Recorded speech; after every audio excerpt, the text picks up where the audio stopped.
月凉如水，山雨欲来。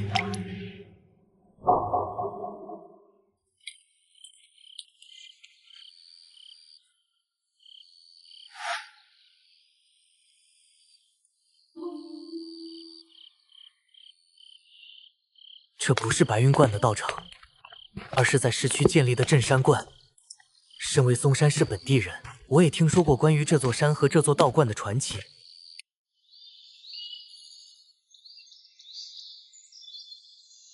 相传20年前，嵩山市准备开发这座山，可在挖山的时候，大山竟然流血了，还挖出许多蛇窝。其中有一条大蛇，长达20多米，头上都长角了。参与挖山的人以及见过大蛇的人，第二天晚上全部死了。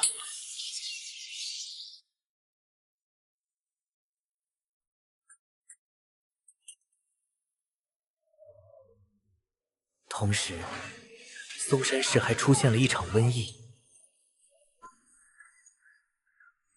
有人说这座大山是嵩山市的风水山，动不得。有大山在，可保嵩山市风调雨顺，市民安居乐业。小姨只是将你定住，不会伤你性命。你刚尸变，还是最低级的白将，连灵智都没有开启，只知道杀戮和嗜血。小姨也是怕你到处跑，惹来危险。现在小姨要出去给你弄鲜血了，你好好待在这里。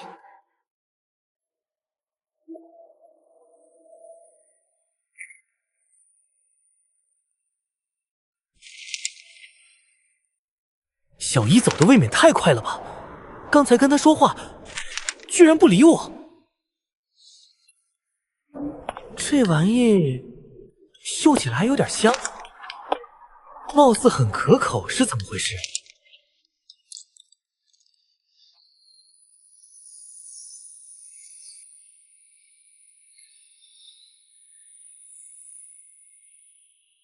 视野看得更清晰了，嗅觉也更加敏锐了，听觉也比之前发达了。我想起来了，今天早上因为笔记本电脑忘带，回家去取，结果撞见刘雪和李不凡在家里偷情。刘雪是我女友，刚毕业不久，和我在同一家公司，是我介绍她来公司的，也是我赚钱供刘雪上大学。而李不凡则是我公司老板的儿子，长得又矮又胖，还满脸雀斑。我将李不凡扑倒后，刘雪居然取下我买给她的镯子，趁我不注意从后方偷袭我。事后两人更是密谋，将我抛尸。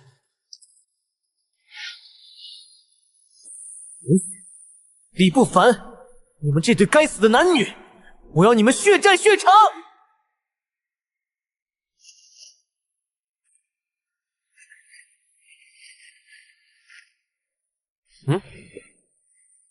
这是人气，有人来了，还是2个人，难道是跟小姨一样的道门中人？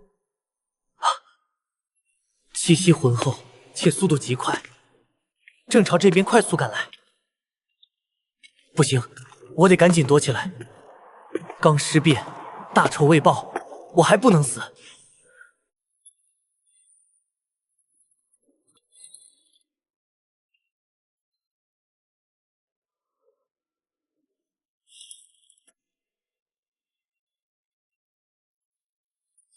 停！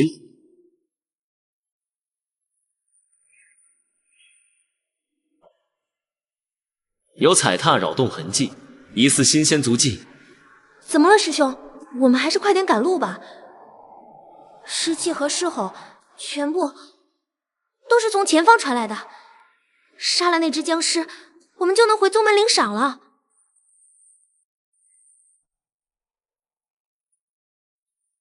怎么了？我是天命，与天相逐，惊如雷电，光耀8级。是。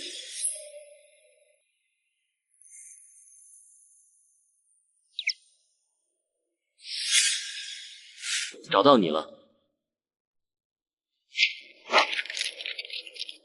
我去，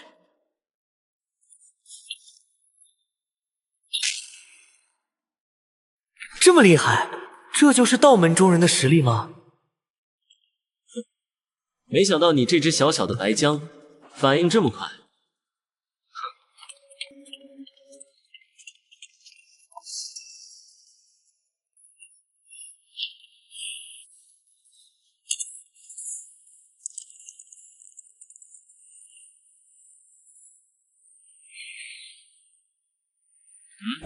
居然能挡住贫道一击，有点东西。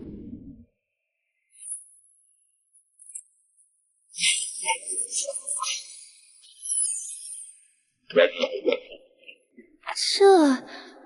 师兄，他是在跟我们说话吗？好像是。这只白姜有古怪，居然开启了灵智。哇塞，师兄，我们走运了，天降大运啊！我以前在宗门古籍上见过记载，号令群尸的僵尸王便是从尸变之时便具备了灵智，且防御力和力量都是寻常僵尸的数倍。眼前这只僵尸正好符合尸王的特征。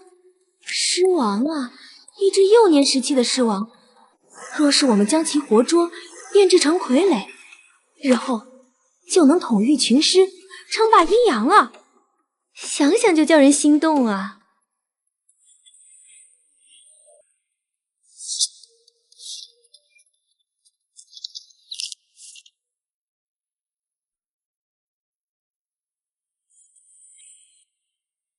师妹，搞定了。师兄，你真厉害！不是，你这口味未免太重了吧？别乱摸啊！师妹，你在干嘛？我想看看他和平常僵尸有什么不一样。那有不一样的地方吗？有。师妹，迟则生变。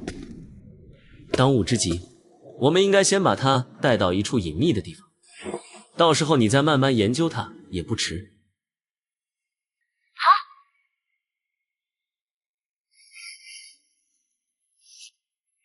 就是现在。神魔。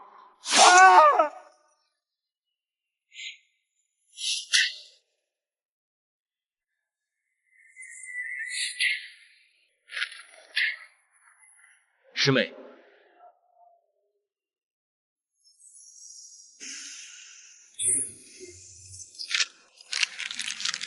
什么？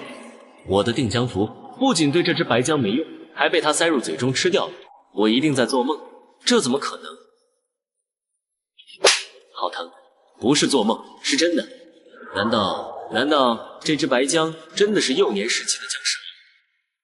可即使是僵尸王，我的定江符也不可能一点用都没有啊！连定江符都不怕的僵尸，哦，太好了，这样炼制成傀儡才更加厉害。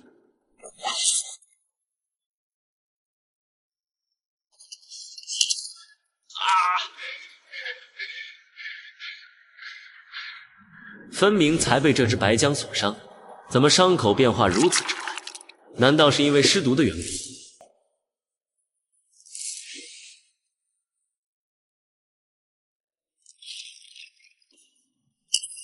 一只白姜的尸毒这么恐怖，再过1分钟，不，半分钟都不要，我便会一命呜呼，最终沦为一只没有灵智，只知道嗜血和杀戮的僵尸。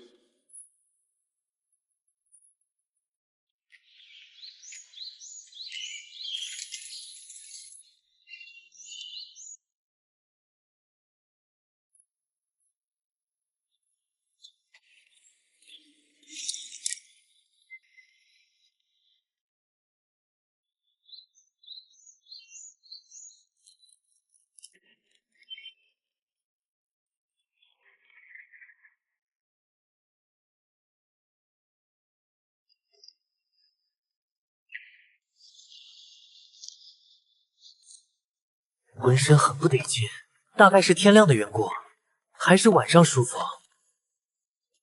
叶儿，小姨就只会这些了，现在已经被你全部掌握，天也亮了，小姨得回房好好休息一下了。你自己慢慢熟悉一下手印和咒语吧。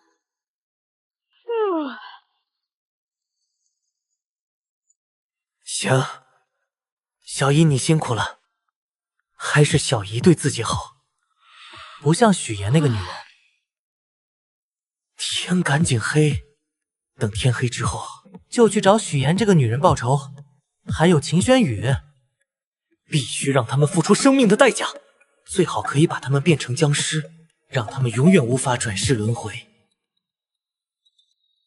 人变成僵尸之后，魂魄就会跟着消亡，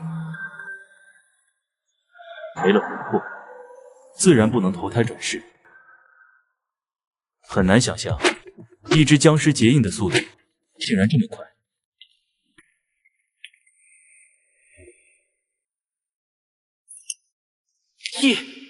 定江符都不怕，居然怕法器，还想着用师兄的桃木剑当武器，现在看来不可能了。哇，这力量！哎呦喂，不错，顺手试试效果。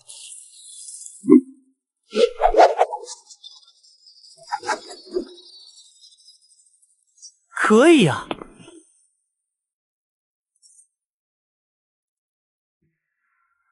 我不怕定江符，眼睛能视物，尸毒如此恐怖，难道是因为小姨给我的尸王内丹？可惜尸王内丹已经被自己吞入体内，想拿出来研究都不行了。等小姨回来，问问小姨知不知道怎么回事吧。一夜之间，从人变成了僵尸，换做任何一个人，可能都无法接受这个事实。其实仔细想想，做僵尸其实也没什么不好的。僵尸跳出三界，不入轮回，只要不被敌人击杀，就能一直活。这可是无数人梦寐以求的长生不死啊！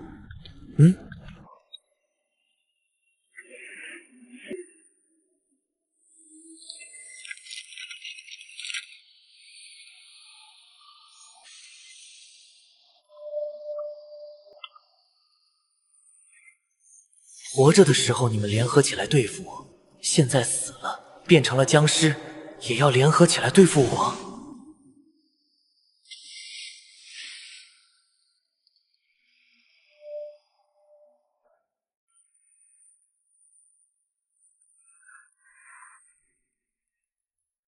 什么情况？难道这两只僵尸也具备了灵智，知道打不过我，于是伏败求饶？如果有灵智，咋一点有灵智的表现都没有？就知道一个劲的伏败。停！你们两个站起来，到我这边来。这么听话，跳下看看。既然如此，向左转，向后转，跪下。果然很听话，看来感染了我尸毒尸变的人，不仅可以快速尸变，还能听从我的命令。这样一来，岂不是可以组建一支僵尸大军？还是无条件服从命令，完全不用担心背叛的大军，甚至不用给他们任何食物和钱财。这个世界有降妖除魔、杀将灭鬼的道门中人，虽说有小姨相助，但小姨就孤身一人，双拳始终难敌四手。若是有了僵尸大军就不一样了。一声令下，僵尸大军一拥而上，谁看了不头皮发麻？你们两个，跟我来。现在他们是僵尸，得把他们身上的法器全都取下来。这些法器对僵尸伤害极大，之所以没有伤害到他们，应该是隔着衣服的缘故。还是取下来安全点。现在就两只僵尸小弟，得珍惜着点。你们也太穷了吧，还以为你们身上有很多符纸呢。这些是什么符？不管了，反正都是符，闻起来都很香。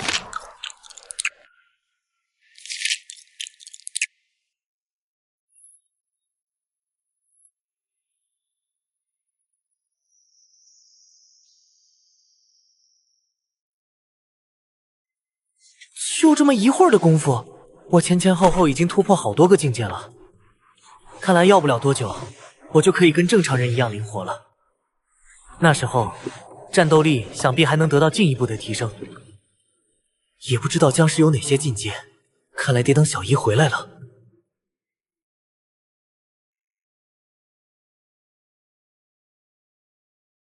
啊！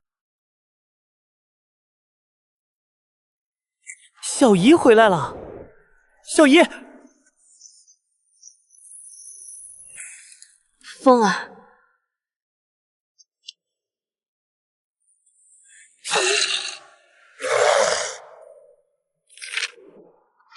无奉太上老君，急如律令。定！你不是被我定江符定住了吗？怎么会在这里？居然会自主行动！还有你的境界，怎么一下从白江初期突破到黑江初期了？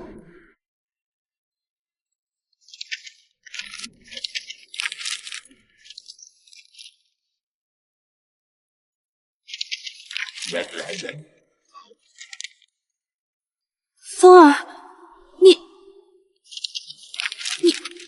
你有灵智了？这不可能！你在黑江初期，怎么可能诞生灵智？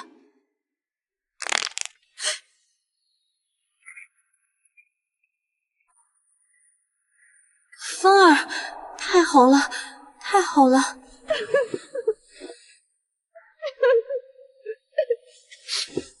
风儿，你是怎么诞生灵智的？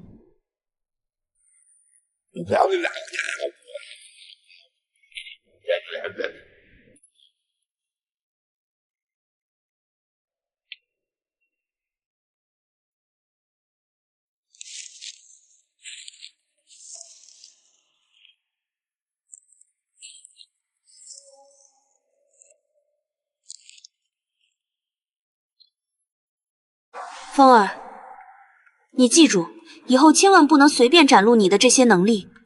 实在要展露，必须要把所有见过你能力的人全部杀光。这不是开玩笑的，事关你自己的性命。如果有人把你的能力传了出去，将会引来正邪两派无穷无尽的追杀。就算是小姨，也保不住你。我知道了，小姨。小姨，你能告诉我关于道门和僵尸的一些基本情况吗？可以，就算你不问，小姨也会告诉你。先从境界开始吧。道门和僵尸拥有9大境界，每个境界分为初、中、后期。道门境界为炼体、引气、御气、通灵、出窍、魂游、穿阴、真人、天师。僵尸境界为白僵、黑僵、跳僵、毛僵、紫僵、飞僵、红甲僵、银甲僵、金甲僵。风儿，小姨暂时先告诉你这些吧，剩下的小姨后面慢慢告诉你，顺便传授你一些拳脚功夫。你现在先把小姨给你的鲜血吸了，吸完之后我们立即离开这里。你杀的这2人，看他们身穿的道袍，应该是一阳宗的弟子。一阳宗就在附近不远，且出了名的护短，估摸着他们已经得知这2人死掉的消息了。若是不赶紧离开，只怕会被他们寻来。小姨，小姨去医院血库取血的时候，没想到血库有门神二将守护，门神二将不让我偷到医院鲜血，我们打了一架。小姨只是受了一点轻伤，休养1、2天就好了，不碍事的。小姨为了给我弄鲜血，受这么严重的内伤，还说是轻伤。刚才小姨咳嗽的时候，我嗅到了小姨的气息正在快速衰减。如果是轻伤，气息能衰减成这样，现在也不是说这些的时候，得赶紧将鲜血喝了，离开这里。这里的湿气越来越浓郁了。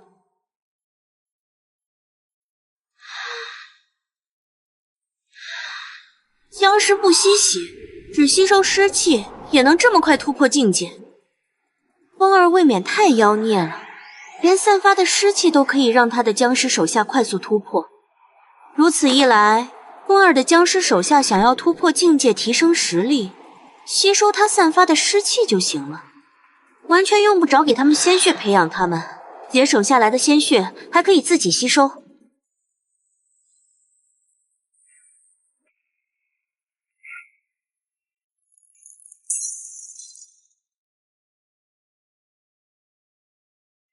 我已经嗅到了3名道门弟子的气息，这3人身上的气息跟师兄师妹的气息如出一辙，也就是说，这3人也是异阳宗的人，其中1人气息很强，剩下2人的气息也不弱，跟师兄的气息差不多强。小姨受了内伤，估计敌不过3人。风儿，发生什么事了？你说话真麻烦，连最基本上的交流都不行。虽然能写字，但现在这种情况，能写字也没用。等什么时候能说话，就完美了。是不是阴阳宗的人找来了？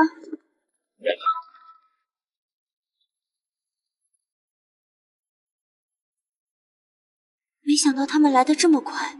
风儿，我们这样逃是没用的。他们可以感应到你身上的湿气，你先逃，我断后。不要往深山逃了，直接去市区。市区人多气息杂，可以掩盖你的湿气。你现在拥有灵智，只要小心一点，找个隐秘的地方躲起来，问题不大。风儿，别犹豫了，快走。自己确实应该走，只有这样才能活命。如果为了活命舍弃小姨，即使活在世上，也会陷入无尽的悔恨和自责之中，那还不如死了的好。风儿，你怎么这么傻呢？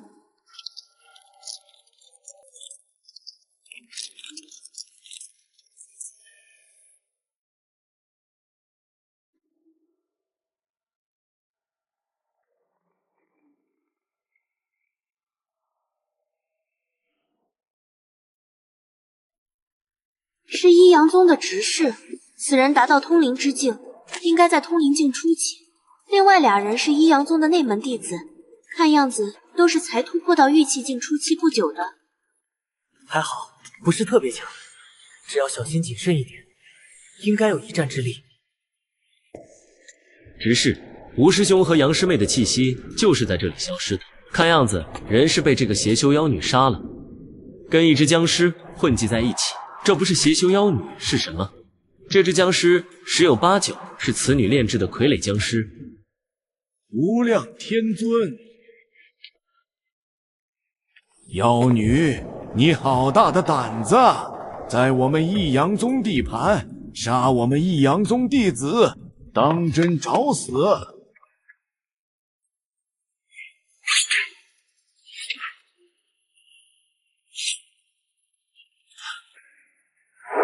王师弟，你去把那只黑僵解决了。好的，师兄。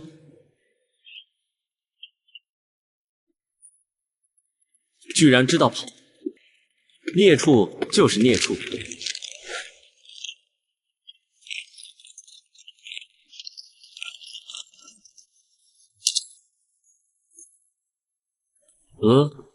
我扔出的不是神火符吗？按理说应该燃烧起熊熊烈火，将这只僵尸吞噬了才对。咋直接把这只僵尸击飞出去打死？难道我拿错符了？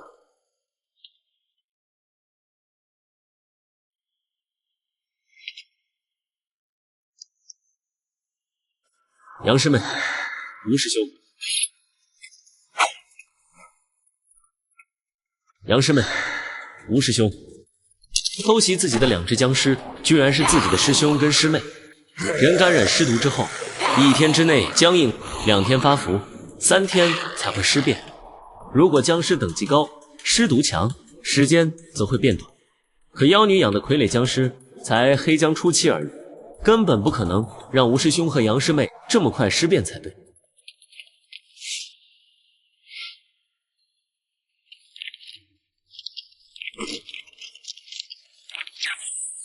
师兄师妹才白江后期，要解决他们比吃饭喝水还要简单。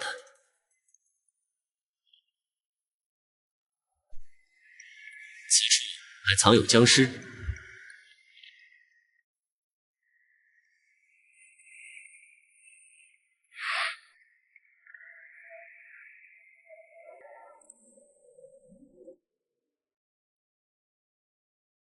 这僵尸怎么死而复活了？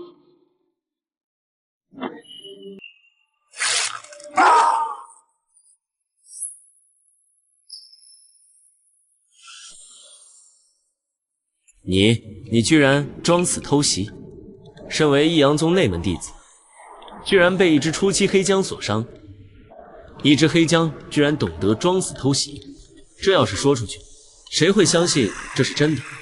别人不仅不会信，反而会认为我在开玩笑，这是我难以洗刷的耻辱。糯米好厉害！该死的孽畜，你完了！贫道要把你剁碎成肉泥！还想把我剁成肉泥？殊不知你自己已经自身难保了。1、2、3、4、5。没想到报仇还有意外之喜。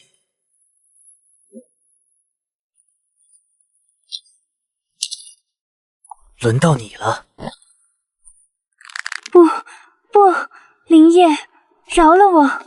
我是爱你的，我真的爱你。你忘了我们在学校的日子吗？还有你送我的黄金项链，我一直戴在身上。我错了，我真的知道错了。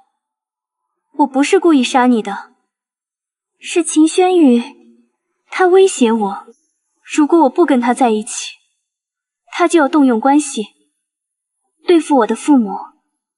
这个女人死到临头还想骗我，真当我跟以前一样好骗？如同我预想的一样，许岩的鲜血也蕴含强大的能量，甚至比李不凡的鲜血都要强大。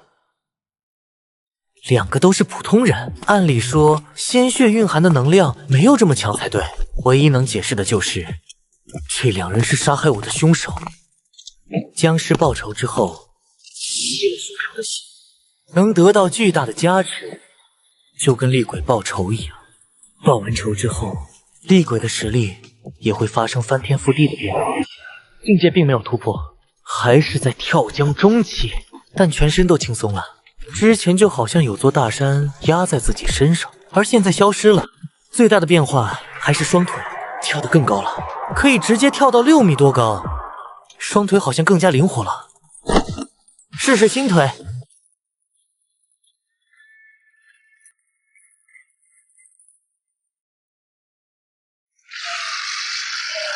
双腿灵活自如，回去后就可以跟小姨学习步罡身法了。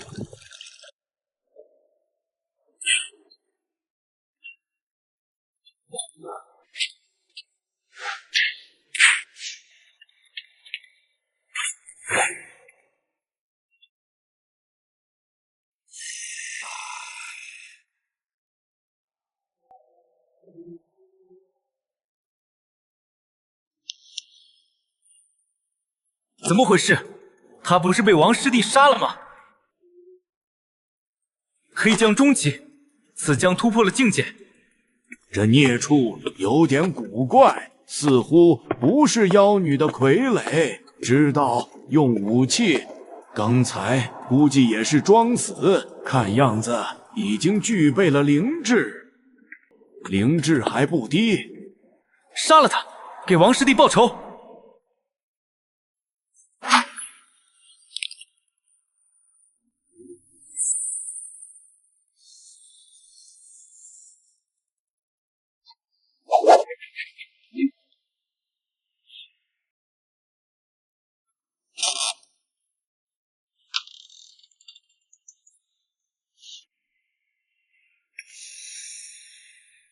该死！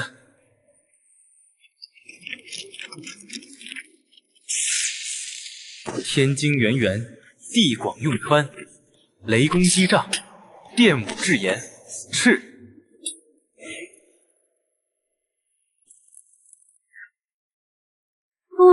小心，是阴阳宗的杨雷术。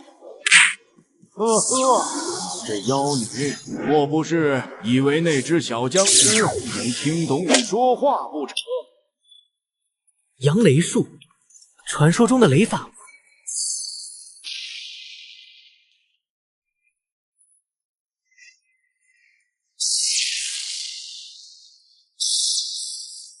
好险，还好小姨刚才提醒了一下。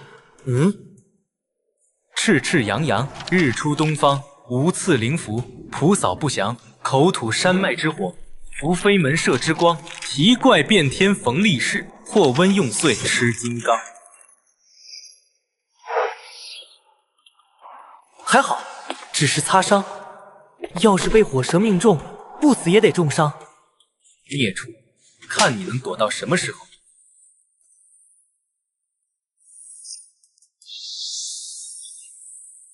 天下神兵，八卦之精，摄照威灵，护无身形，旋风敌会，离火通明，坎水手破，艮山镇灵，邪祟退散，灾厄不侵，金光附体，万法随行，急急如律令。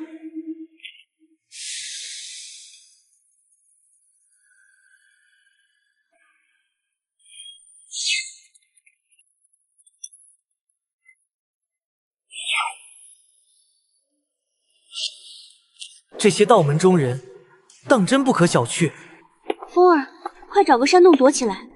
山洞里面昏暗狭隘，且可以限制他们的雷法和八卦镜。对啊，我怎么就没想到呢？妖孽，看你还想怎么躲！没了雷法和八卦镜，凭我的实力绝对能杀掉他们。还得是小姨经验丰富。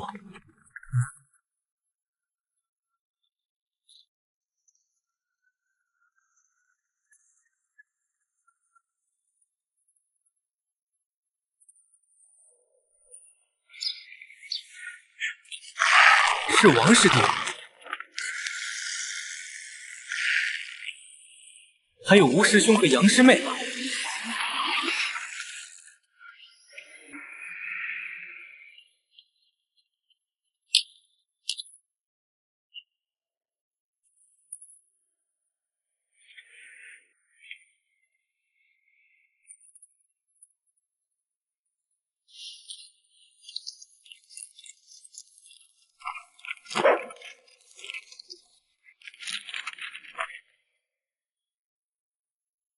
毕竟是同门师兄弟，我也想留你们一具全尸。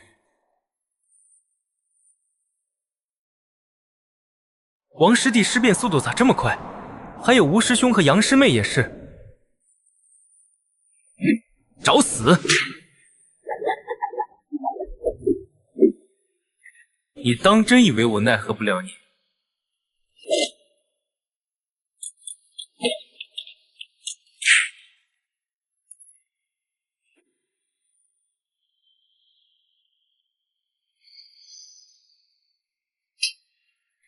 五行八卦阵，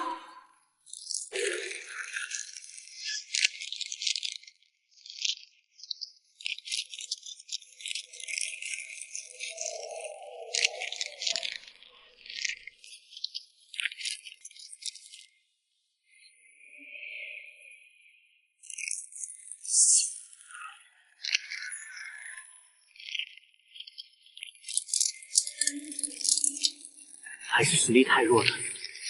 如果可以达到黑将后期就好了，得想个办法破阵才行。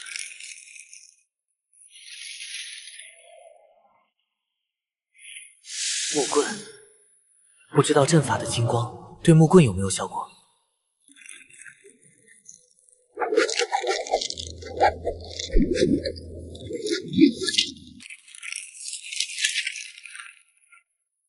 居然真的无效，哈哈，成功了！什么？我的符阵竟然被他破了！这僵尸当真聪明，竟然知道用木棍破阵。看来用符阵对付他行不通了，要是我掌握法阵就好了。原来这就是小姨说的符阵。符阵是用符来布阵的，符阵只能对付妖魔厉鬼，而法阵是用阵法旗亦或是黄布符来布置的。不管人还是妖魔厉害，若是进入阵中，都会被减伤。厉害的法阵拥有偷天换日、移星换斗之能，一些寿命将近的道门大能，甚至布置法阵来为自己续命。相传诸葛亮用七星灯续命，就是布置的一项道门法阵。法阵比符阵的威力更大，是道门中人最为重要的手段之一。看来只能跟他近战硬拼了。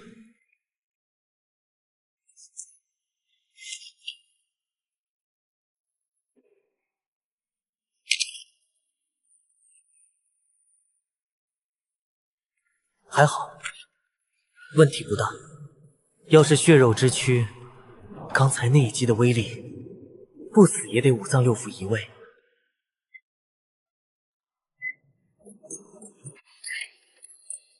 去死！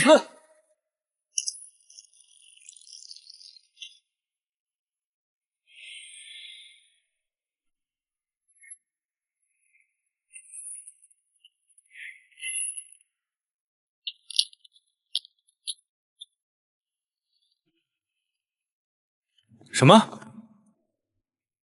加持了符篆的木棍居然被敲断了，眼前这只僵尸居然还好端端的就跟没事人一样。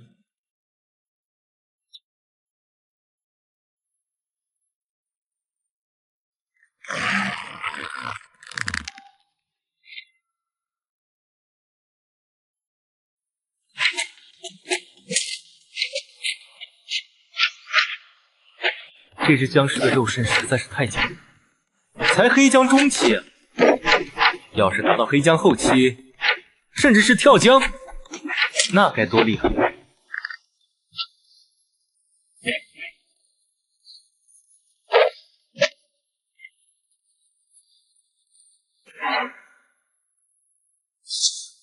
你太弱了。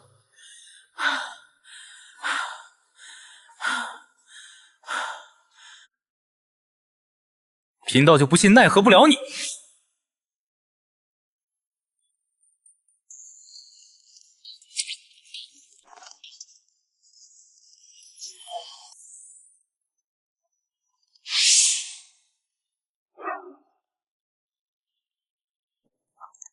赤赤洋洋，日出东方，无刺灵符，徒扫不降，口吐山脉之火。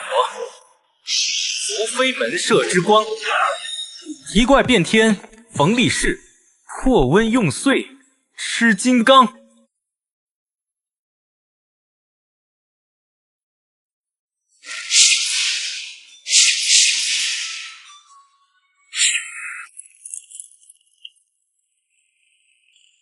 终于结束了，被符火包围。他死定了。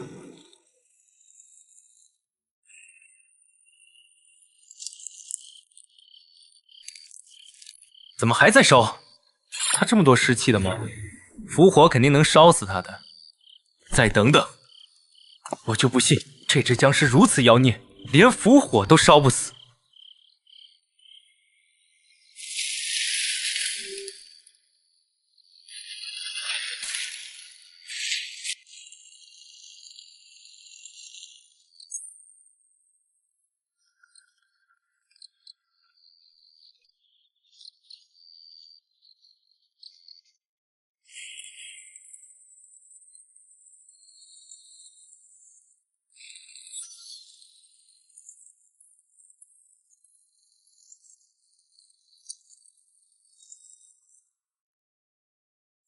无论手指还是手臂，现在都可以灵活运用了。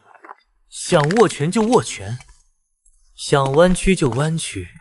对于僵尸来说，这不仅仅是高难度动作，甚至是不可能的动作。如今在我面前，不可能已经变成了可能。黑将后期，他突破了。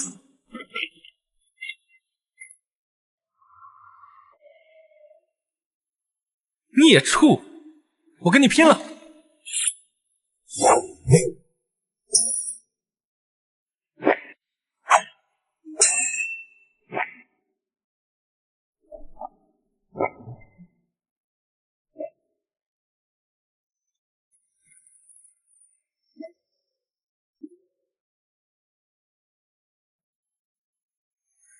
伏魔剑法。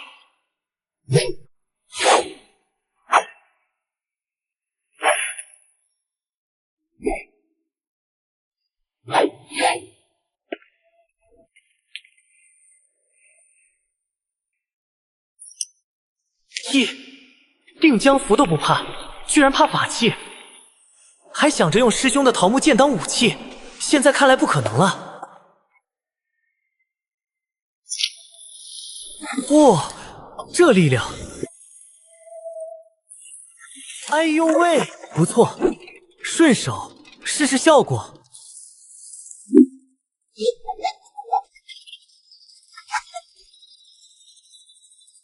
可以呀。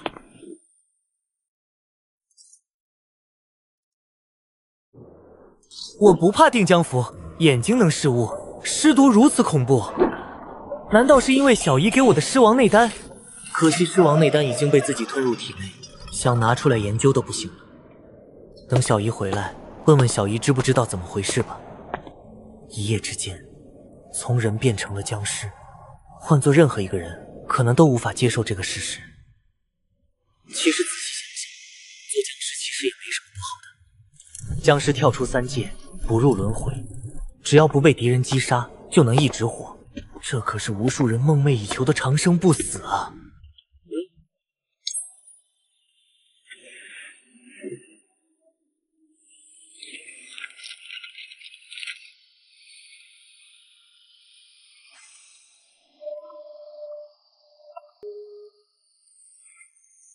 活着的时候你们联合起来对付我，现在死了，变成了僵尸，也要联合起来对付我？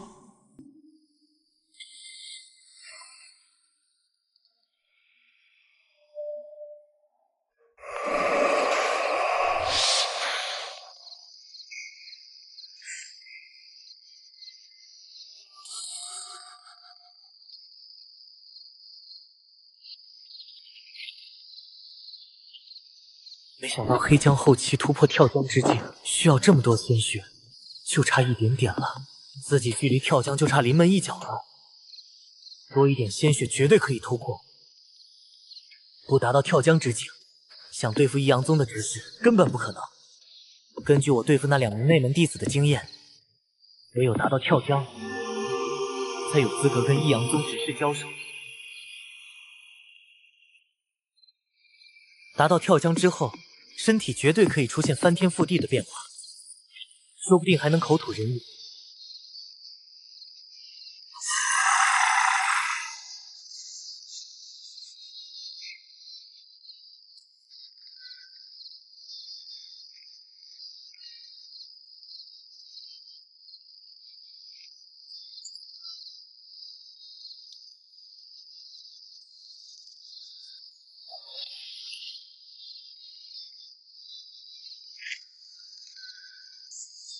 对了，我不是可以吃符提升实力吗？这样就绝对没问题了。中。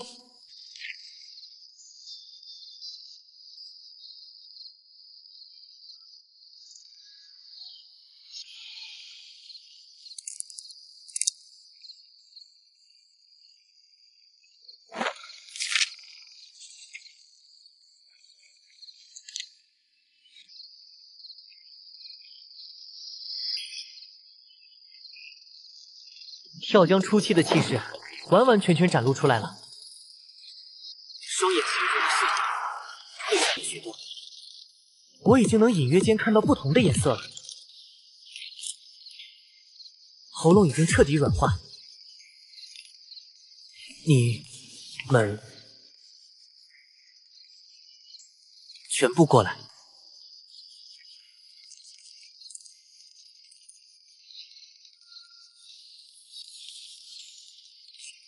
自己终于可以说话了，只要多练练，绝对可以清楚地吐出每一个字。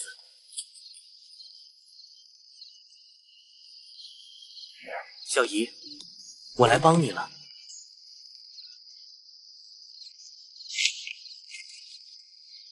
难怪这个境界叫跳江，跳的是真的高啊。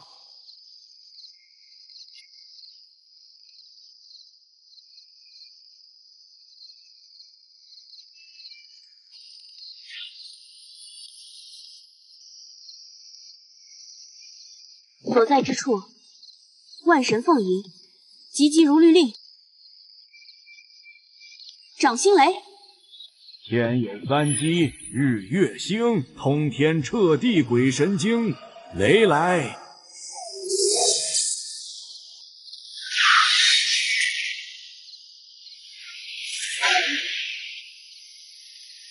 你居然会掌心雷，你究竟是谁？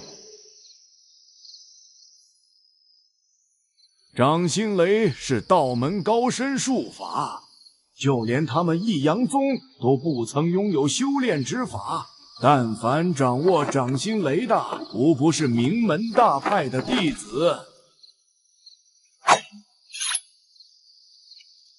哼，你不说也没关系，不管你出自何门何派，敢跟僵尸为伍，杀了你，你的宗门也不敢说什么，甚至他们还得感谢老道为他们清理门户。眼前这个女人受了极其严重的内伤，如果是全盛时期，两个自己都不是其对手，自己已经将其得罪，必须趁她病要她命，否则她伤势恢复，倒霉的只会是自己。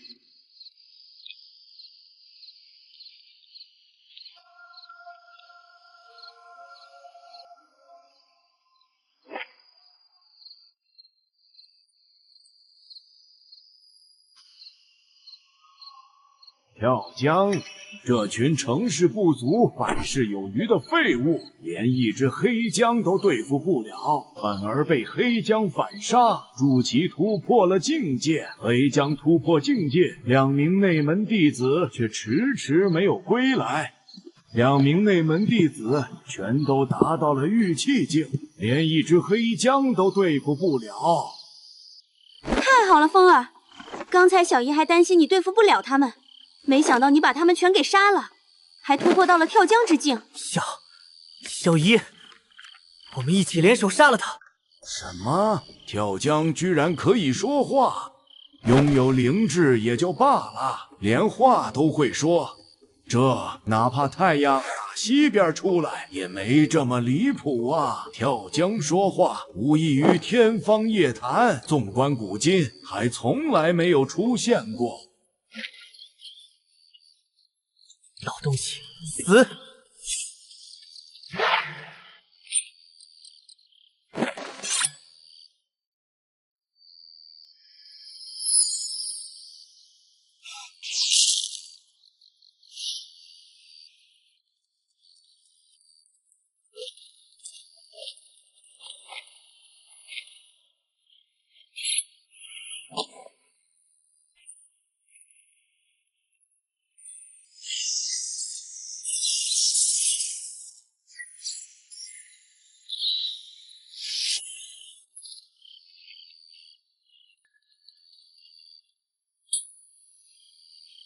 可恶！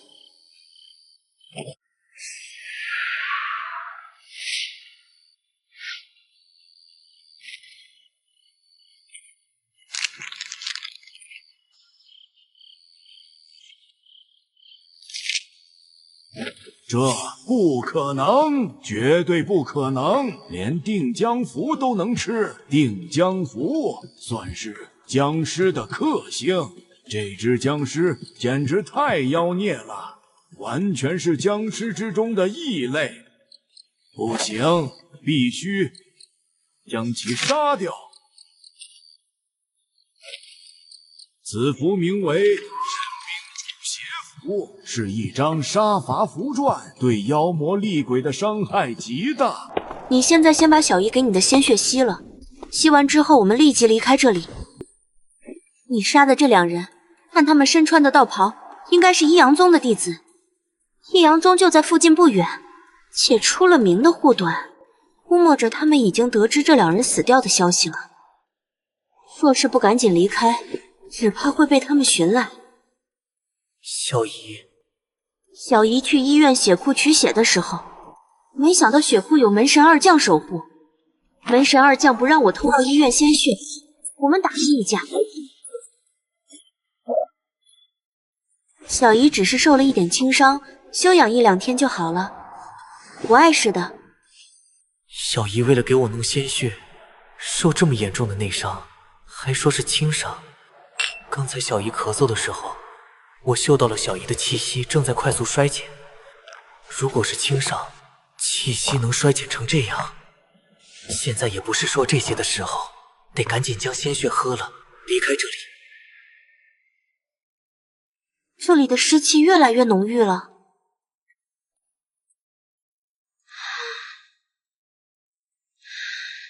僵尸不吸血，只吸收湿气，也能这么快突破境界。风儿未免太妖孽了，连散发的湿气都可以让他的僵尸手下快速突破。如此一来，风儿的僵尸手下想要突破境界、提升实力，吸收他散发的湿气就行了，完全用不着给他们鲜血培养他们，节省下来的鲜血还可以自己吸收。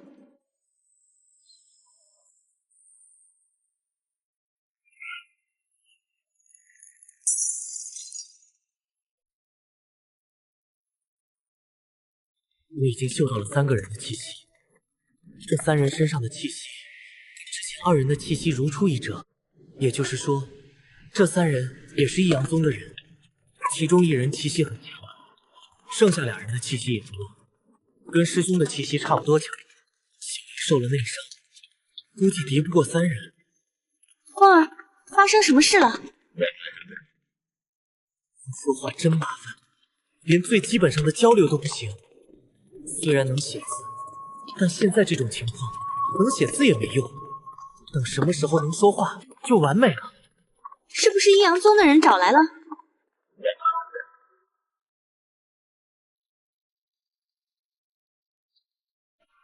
没想到他们来得这么快。风儿，我们这样逃是没用的。他们可以感应到你身上的湿气，你先逃，我断后。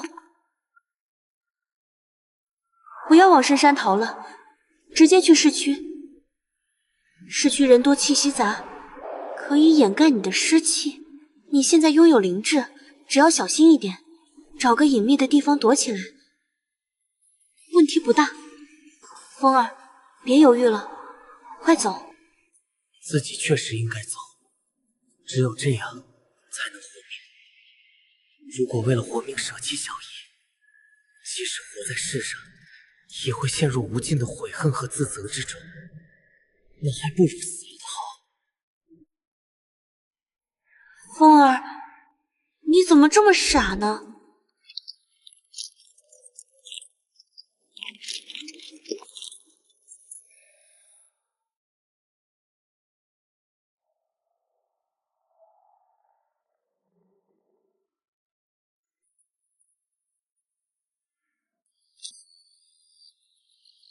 我也很疑惑，根据我了解到的知识，也只有僵尸之中的人灵僵才能自由活动身体，以及弱小的时候具备灵智。可你并不是人灵僵，而是普普通通的正常僵尸。偏偏你现在展露出来的能力，并不普通。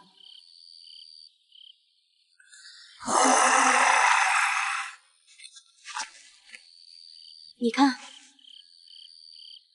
他这么快就尸变了，这就不是普通僵尸能做到的，甚至飞僵、铜甲僵都做不到这一点。而且他还可以听从你的命令，连金甲僵都没有这能力。算了，搞不明白就不搞了。反正这些能力不是坏事。是的，风儿，我们得离开这里，回到市区。正好我师尊在市区有套院子，他把钥匙给我了。我们去他的院子，你可以把这些僵尸带上一起。市区人多气息杂，可以躲避阴阳宗的追杀。同时，我也好传授你一些拳脚本事，等你掌握之后，再去找杀死你的仇人报仇。好的，小姨，我都听小姨你的。现在可以说话，交流起来实在是太方便了，不像之前，只能靠写字才能交流。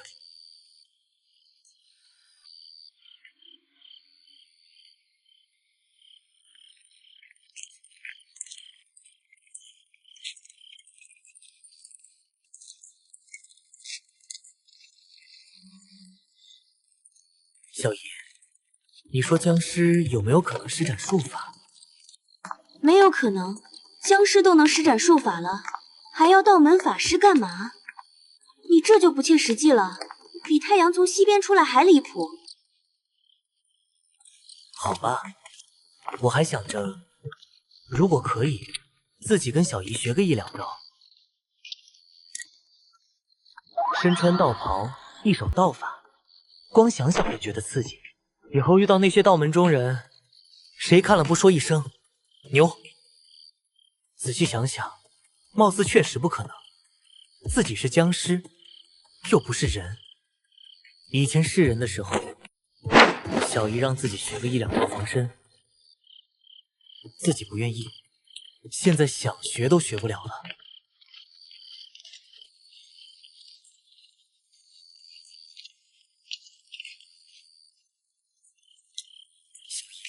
你今年25了吧？在白云观有喜欢的人吗？没有。那肯定很多人喜欢小姨吧？小姨长得这么漂亮，身材又这么好，肯定不缺追求者。确实很多，可惜小姨一个都不喜欢。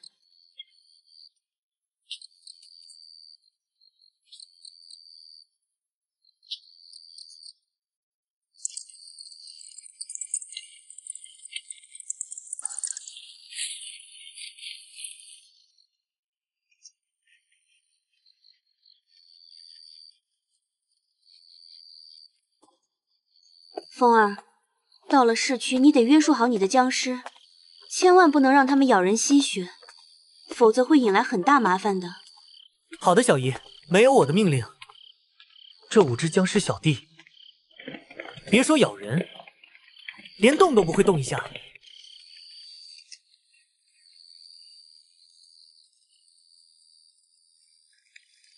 2、3、4、5。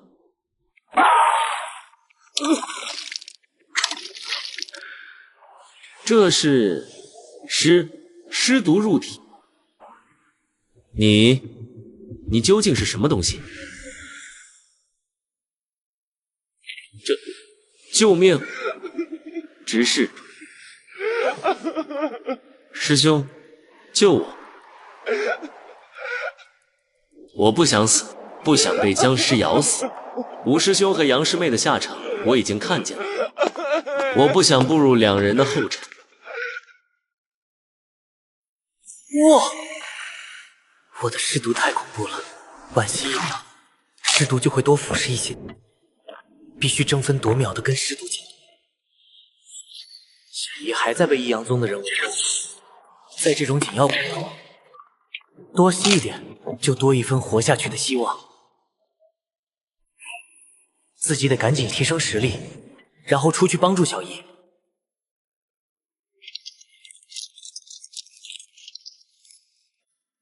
黑江中期成了。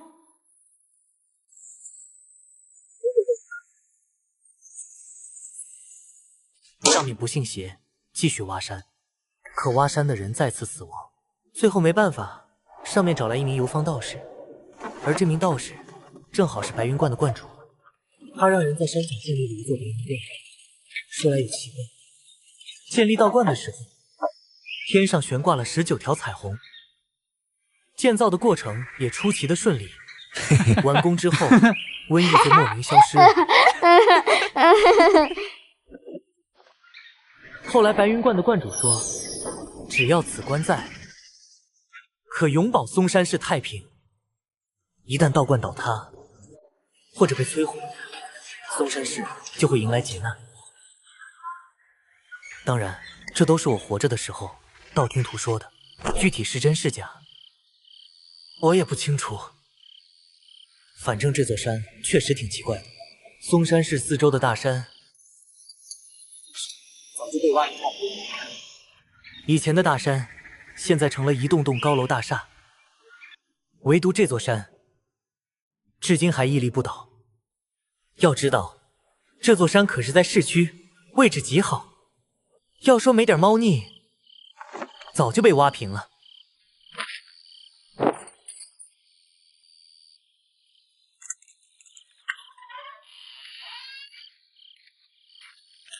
风儿，门开了，进来吧。好的，小姨。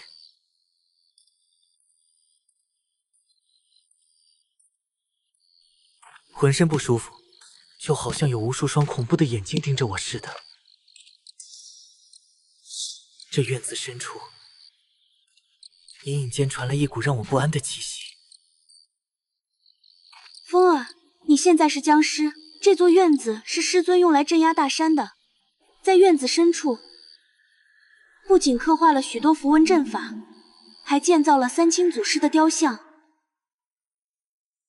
可能你待在这里很不舒服，还有让你危险的气息，但你只要不去院子深处就没事。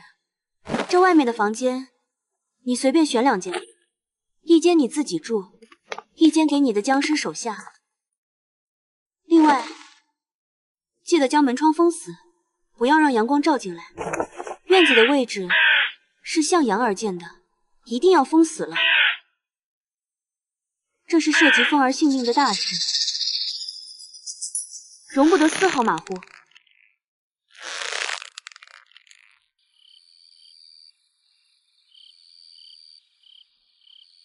虽说我不怕符，但阳光多多少少还是很忌惮的。要是连阳光都不怕就好了。一只大白天出没的僵尸，得多妖孽啊！等天亮之后，倒是可以试试看怕不怕阳光。你们几个，没有我的命令，老老实实待在房间里，哪里也不许去。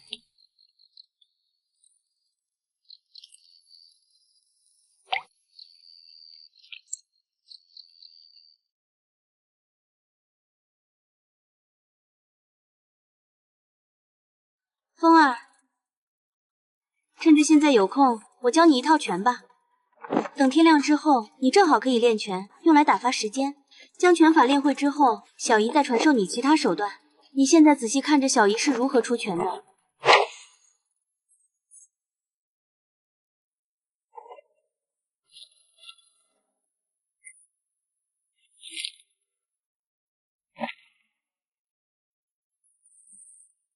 风儿，你记住了多少？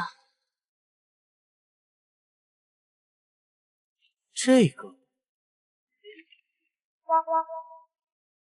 没事，记不住是正常的，毕竟你一点武功底子都没有。小姨多给你演示几遍。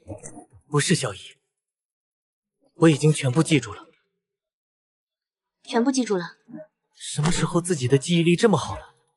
明明很繁琐复杂的拳法，才看一遍，竟然清清楚楚烙印在自己脑海中。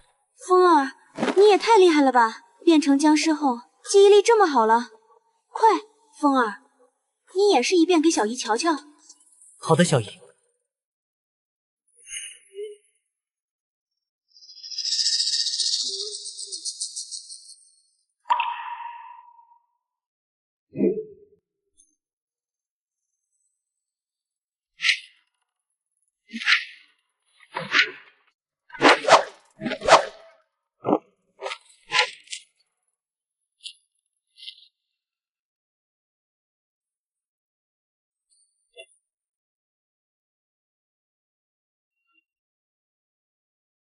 风儿，你不仅记住了，还熟练的掌握了。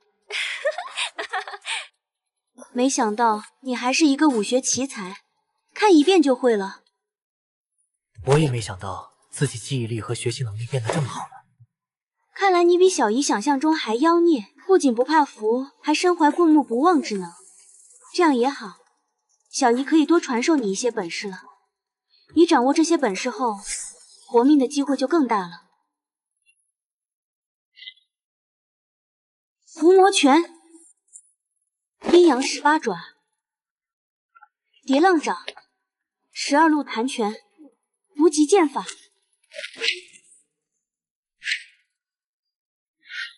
都学到了。对比之前，感觉自己现在的实力提升了很多。这要是遇到道门法师，保管让他们眼睛大跌。一只会武功的僵尸，这谁顶得住？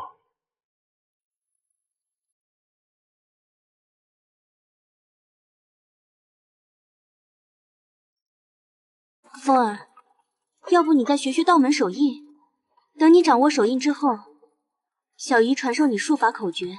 反正你记忆力这么好，双手也可以灵活运转了，不学白不学。虽说僵尸不能施法，但不妨碍学习啊。多学一点本事总是好的，就是自己本领低微，掌握的武功和术法有限，传授不了风儿，很厉害的。如果风儿能得到观主的真传就好了。以风儿的天赋，绝对能尽数掌握。届时，阴阳五行、风水命理、寻龙点穴、天文星象，风儿就成了全能僵尸了。不过这种事想想就行了，真要付诸行动，风儿肯定还没进入白云观的大门，就被观主杀了。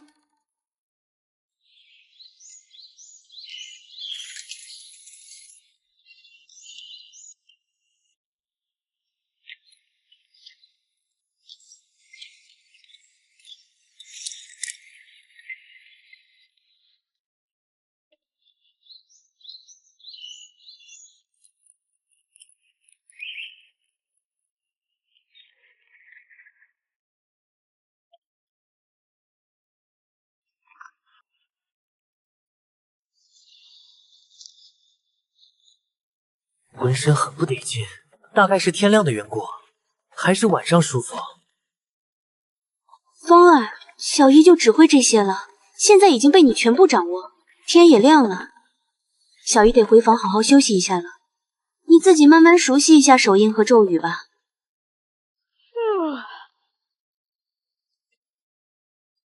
行，小姨你辛苦了，还是小姨对自己好，不像刘雪那个女人。天赶紧黑，等天黑之后就去找刘雪这个贱人报仇，还有李不凡，必须让他们付出生命的代价，最好可以把他们变成僵尸，让他们永远无法转世轮回。人变成僵尸之后，魂魄就会跟着消亡，没了魂魄，自然不能投胎转世。很难想象，一只僵尸结印的速度竟然这么快。不看身份，就看这手印，妥妥的道门法师啊！要是手指能够更灵活，我的结印速度估计还能加快不少。根据小姨所说，要想施法，除了手印和咒语之外，还得配合步罡，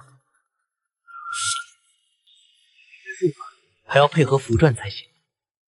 目前双手倒是可以自由活动了，可惜双腿还不够自由，也不知道什么时候双腿才能跟手一样自由活动。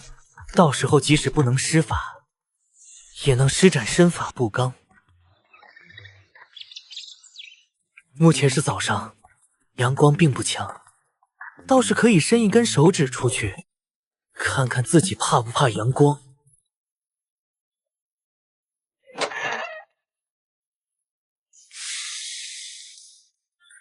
这威力未免太恐怖了，仅仅一瞬间，指甲就被融化得成半圆形了。如果是手指，铁定受伤了。白天无事可做，也不敢外出。早知道刚才应该让小姨把手机留下来，自己玩玩手机。其实有一点还是很不错的，成为僵尸后再也不用上班赚钱了，没有房贷，没有车贷，不用为养家糊口当牛做马。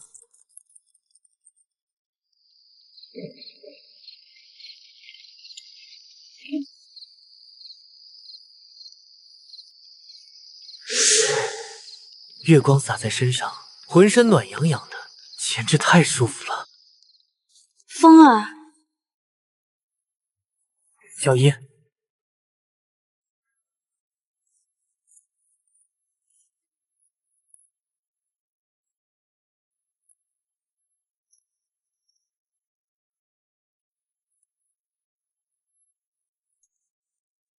小姨，你这身装扮也太漂亮了，太飒了吧！小姨都快奔3了，哪里漂亮呀？对了，小姨，你伤势恢复的怎么样了？想完全恢复，至少得大半年时间。除非有疗伤之效的天才地宝或者疗伤丹药，可惜这些东西都很难得到。小姨的伤其实不要紧，关键是你。目前你必须尽快提升实力。虽然我们躲在市区，但迟早有一天会被阴阳宗发现。你好好待在这里，小姨出去给你弄血回来。不行，小姨，你伤势都还没恢复。放心吧，上一次是小姨大意了，这一次绝对不会出事。可是，小姨答应你，一定会安然无恙的回来。你要相信小姨。风儿，再见。小姨出去偷血养你了。小姨，你小心点。其实，我不希望小姨去给自己偷血。一方面，普通人的血提升不了我多少实力；另一方面，还很危险。我不想小姨为了自己涉险。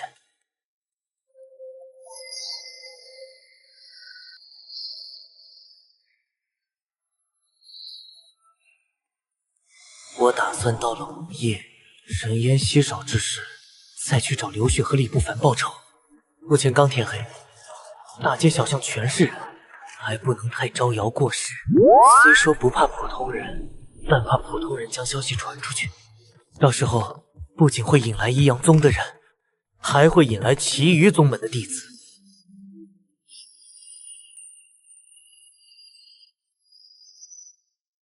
僵尸小弟，有些已被突破这突破速度，过来，其中一只僵尸都突破到黑将后期了，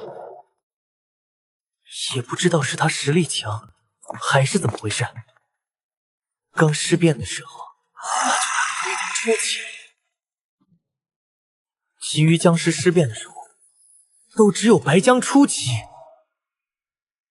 现在黑将后期一只，黑将初期两只，白将后期两只。僵尸小弟的实力也越来越强，等后面扩大到一定规模，实力提升上去，他们就能派上用场了。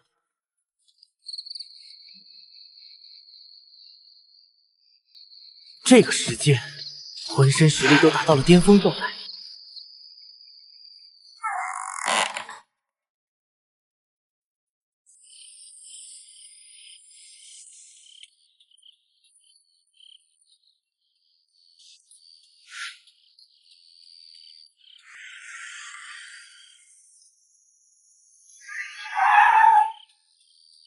哟，小哥，去哪？坐车不？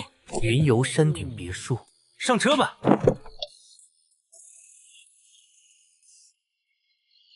小哥，刚玩了寇斯普雷回来吗？还别说，你这装扮挺吓人的，就跟真的一样，气氛都被你烘托起来了。哈哈，刚才上车，我都感觉你身上阴风阵阵的。那很好了。看来我这次装扮确实很成功，其他人也是这样说的。我就知道这些人不可能认为我是僵尸，只会认为我是正常人假扮的僵尸。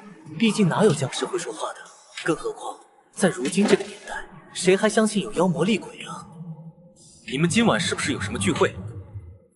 我都拉了好几个 cos 普雷的了，有一个 cos 狐狸的，还有一个 cos 哪吒的。是有一个聚会，在动漫城那边。难怪呢，我记得松山市的动漫城经常搞这种 cos 普雷的聚会，每次聚会的时候，动漫城就跟妖魔厉鬼大聚合一样，可谓五花八门，国内的、国外的，漂亮的、丑的，啥样的都有。小哥，你 cos 普雷的是什么？僵尸吗？可僵尸不应该穿清朝的官服吗？的怪叫。我 cos 的是道门僵尸，一名道门法师死后变成了僵尸。怎么回事？这吊坠咋一直摇晃个不停啊？车子也不抖呀。观音吊坠压根儿不是摇晃，而是震动。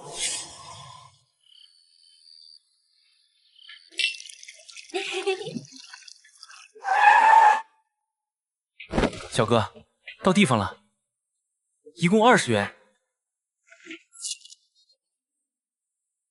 不用找了。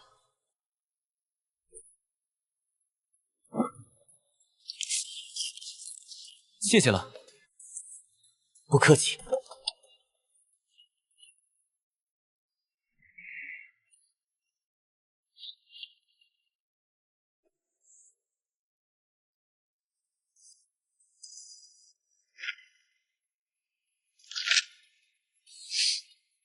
还好不是冥币，是真钱。难道是真僵尸？之前遇到的2个，该不会也是妖魔鬼怪吧？今晚不能跑车了，回家，赶紧回家。这栋别墅里有10多个人，气息沉稳，应该是练家子。不出意外，多半李不凡的老子给李不凡请的贴身保镖。这栋别墅也是李不凡的老子买给李不凡的生日礼物。我之所以这么清楚，完全是因为李不凡在我们部门担任经理，有事没事总喜欢吹嘘和炫耀。这一招确实很管用，让他勾搭了不少姿色不错的拜金女，就连刘雪这个女人都跟他勾搭在一起，杀了自己居然还这么潇洒，在自己的别墅中开陪审。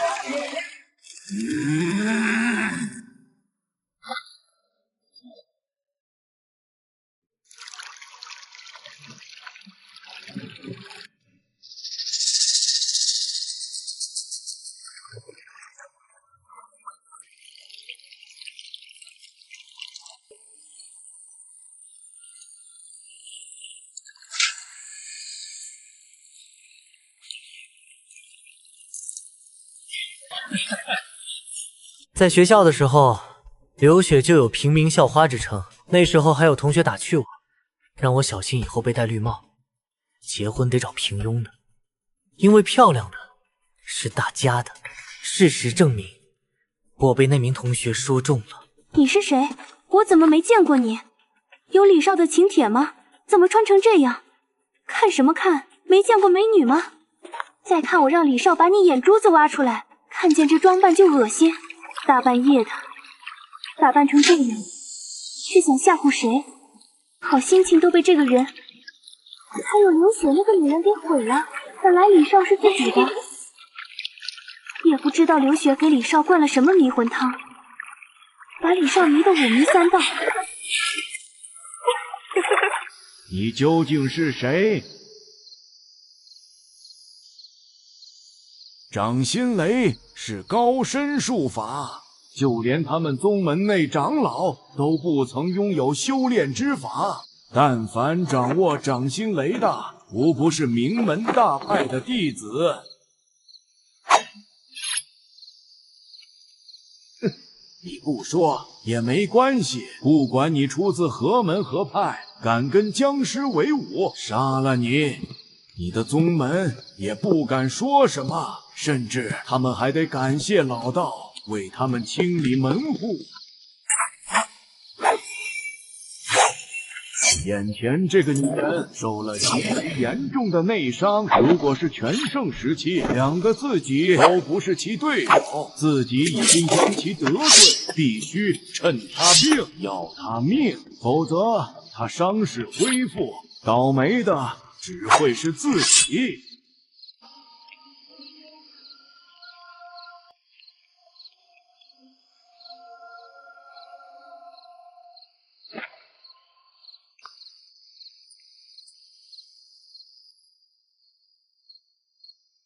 跳江，这群成事不足、办事有余的废物，连一只黑江都对付不了，反而被黑江反杀，助其突破了境界。黑江突破境界，2名内门弟子却迟迟没有归来。2名内门弟子全都达到了玉气境，连一只黑江都对付不了。太好了，小叶，刚才小叶还担心你对付不了他们。没想到你把他们全给杀了，还突破到了跳江之境。小姨，我们一起联手杀了他。什么？跳江居然可以说话？拥有灵智也就罢了，连话都会说。这哪怕太阳打西边出来，也没这么离谱啊！跳江说话无异于天方夜谭，纵观古今，还从来没有出现过。老东西，死！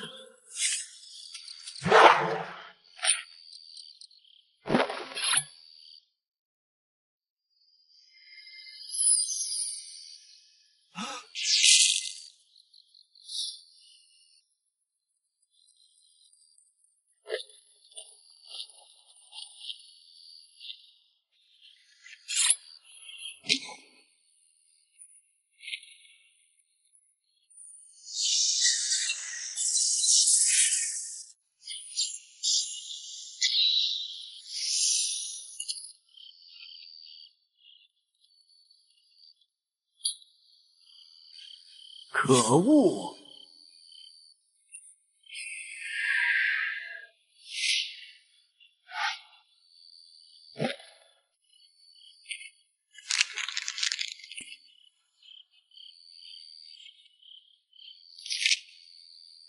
这不可能，绝对不可能！连定江符都能吃，定江符算是僵尸的克星。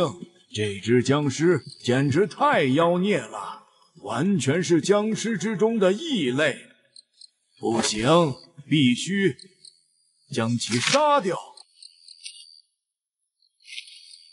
此符名为邪符，是一张杀伐符传，对妖魔厉鬼的伤害极大。以我的实力施展出来，别说跳江，哪怕毛江都扛不住。能吃定江符，我就不信能吃神兵诛邪符。叶儿，这是神兵诛邪符，小心，快躲！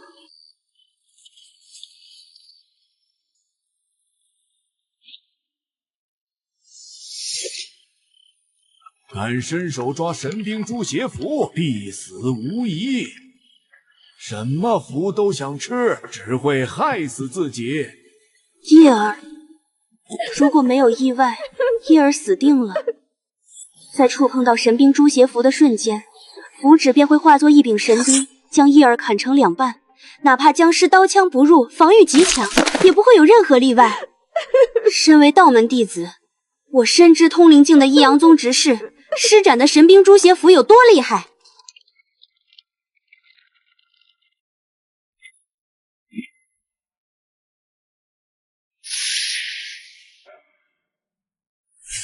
看得出来，这张符纸确实厉害，难怪小姨紧张的不行。可惜白紧张了，符纸不仅对自己没用，反而是自己提升实力的养料。叶儿，神兵诛邪符居然没用，还被这只跳江一口吃了。不，贫道不相信，假的，这是假的。障眼法，一定是障眼法。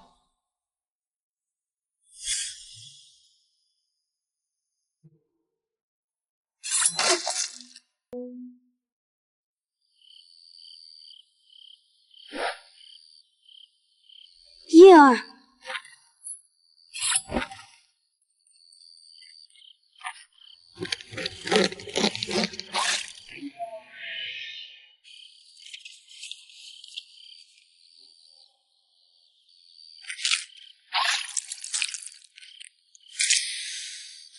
整体实力再次得到提升。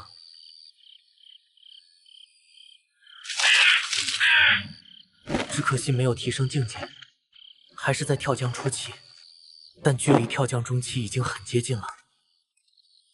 估摸着，再吸一名道门弟子的鲜血，就能突破到跳江中期。小姨，你没事吧？小姨没事，倒是叶儿你，居然可以说话了。你这妖孽的能力，让小姨都有点想好好研究研究你了。要是小姨想，我可以给小姨你研究。嘿嘿，还是算了吧，小姨也研究不出什么名堂。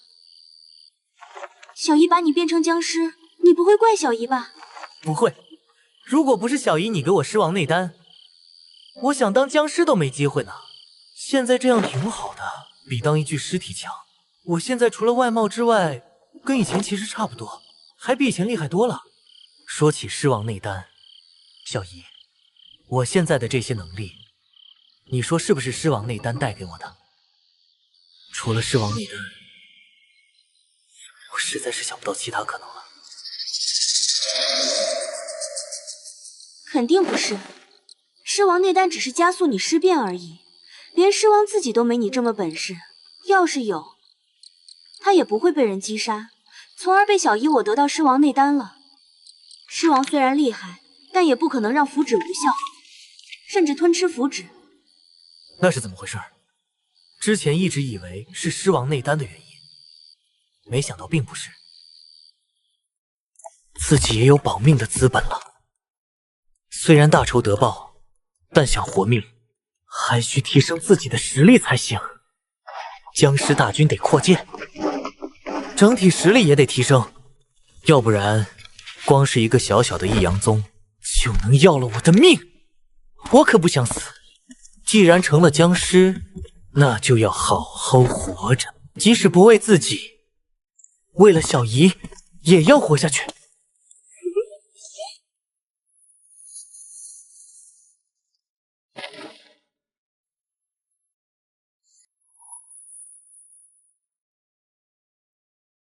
这些僵尸全都达到了黑僵初期，跟当时异阳宗执事尸变后的境界一样。如今看来，异阳宗执事尸变后能达到黑僵初期，并不是因为他的实力强，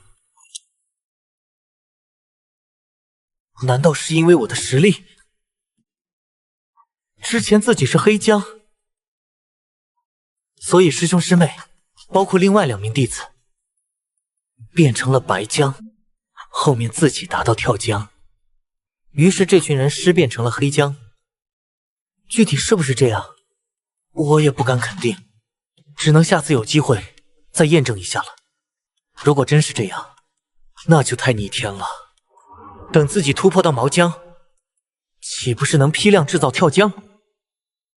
突破到金甲僵，直接批量制造银甲僵，外加他们可以吸收自己的尸气，快速提升实力，简直无敌了呀！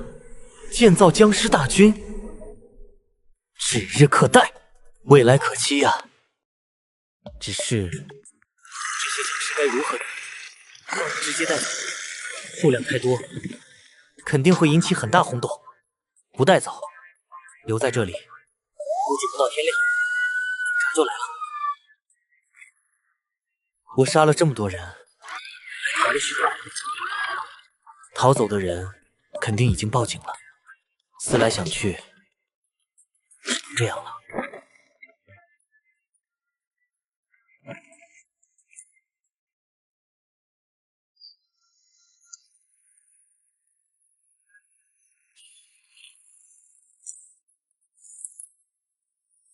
既然带走，几只僵尸而已，只要自己还活着，就有源源不断的僵尸手下，留着他们会引起巨大的轰动，将道门高手引来，得不偿失。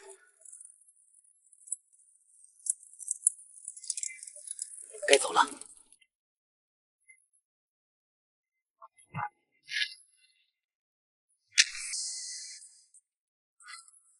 拜拜了。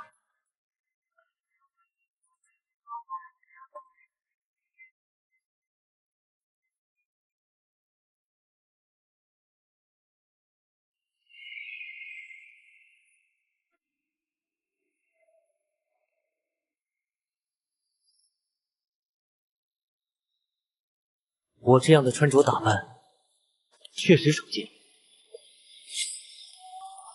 这股气息，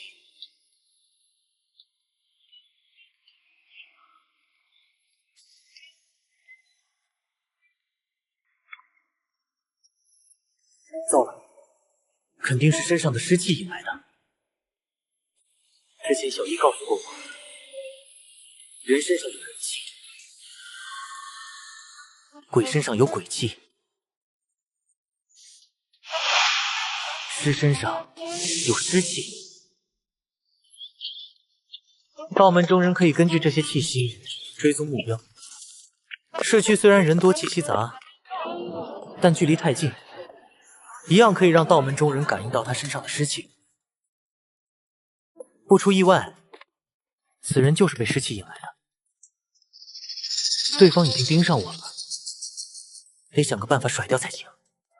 此人的气息比一阳宗执事还要强，多半达到了通灵境中期，甚至是后期。中期还可以拼一拼。如果是通灵境后期，对方施展术法之下，自己很难应付。这位道友且慢。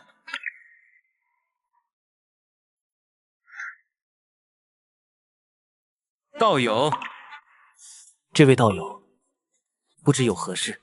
道友，你身上湿气很重啊，连人气都没了。要不是贫道看你能走路，会说话，都以为你是僵尸了。不是僵尸，身上湿气又这么重，那只能是修炼邪术的邪修了。据我所知，有一些邪修修炼的邪术，就是把自己变成不人不鬼的怪物，以此获得强大的实力。要不是看他像正常人类一样，我早就对他动手了。道友，你怎么不说话？是哪里不舒服吗？道友，实不相瞒，贫道被一只僵尸所伤，已经感染尸毒，时日无多了。目前双手已经长出指甲，嘴角长出獠牙。要不是贫道修为高深，暂时压制了尸毒，早已尸变。贫道确实听说嵩山市有僵尸出没，据闻一阳宗派出1名执事，外加2名弟子，最后全军覆没。道友，你不会是被那只僵尸所伤吧？唉，正如道友所说，贫道身为道门弟子，最大的梦想就是成为道门大将，出没险峰。从加入道门那一刻起，贫道就将生死置之度外，于三清祖师面前发誓，要跟妖魔厉鬼搏斗终生。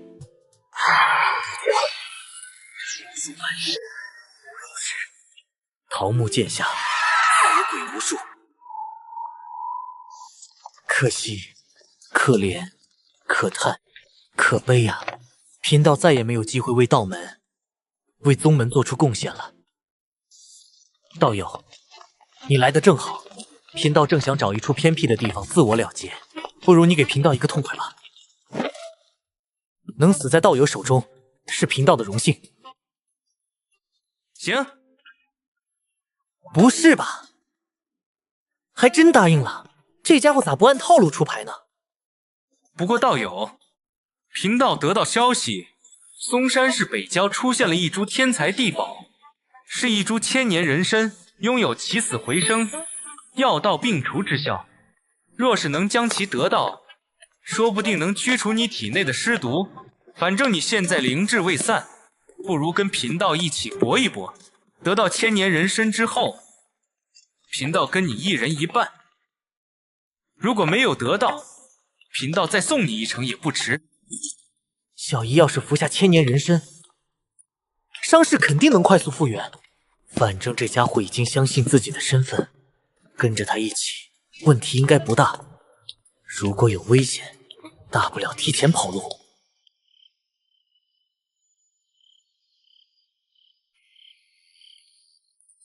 路上，我得知了白鹤道长的名字，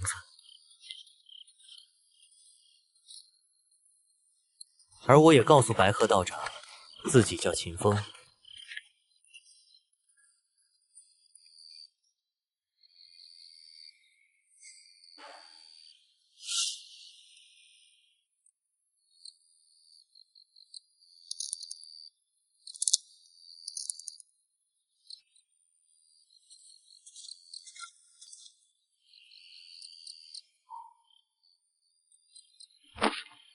秦风道友，我们到了。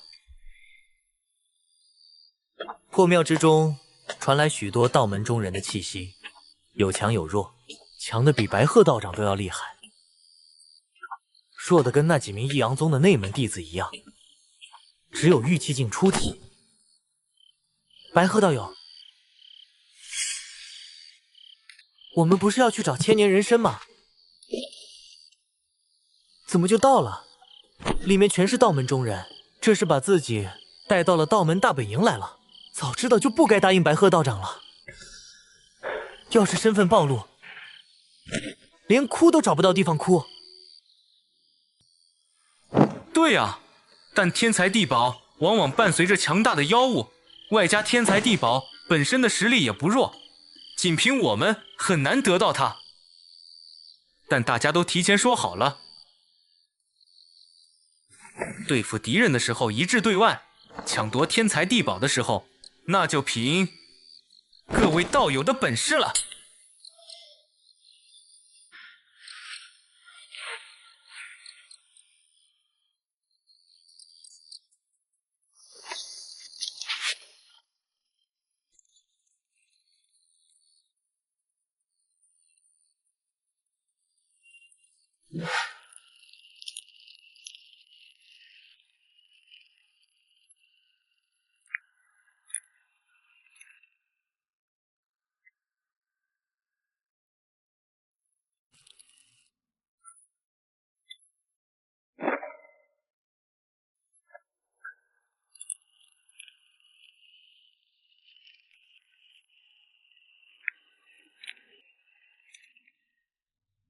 石器，僵尸，好胆！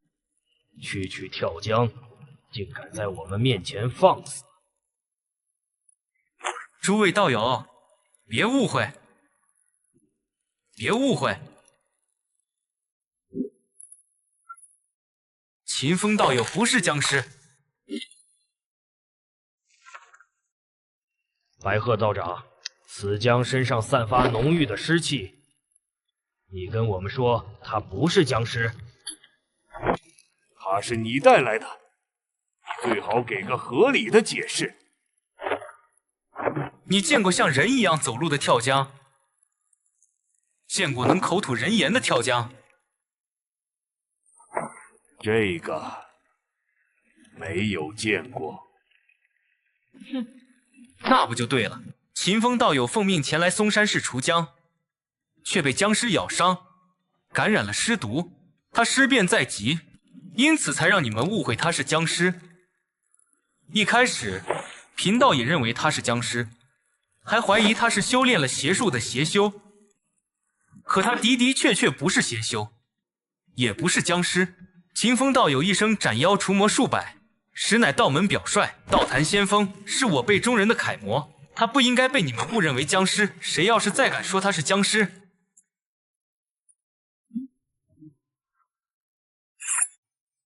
那就是跟贫道过不去。我佩服的人不多，秦风道长算是其一。我最佩服的就是秦风道长这种真刀真枪斩杀妖魔厉鬼的，不像其他道门中人，光是嘴皮子厉害，却没杀过几只妖魔厉鬼。哪怕在场的这些人，估计都没有杀超过10只妖魔厉鬼。是了，贫道也听说嵩山市出现了僵尸，异阳宗派了一名执事去对付僵尸。贫道也听说了，看来他真的不是僵尸。无量天尊，秦风道友，刚才贫道多有误会，还请见谅。你为了对付僵尸，献出了自己的命，这就值得我们尊敬。所有道门同仁向秦风道友敬礼。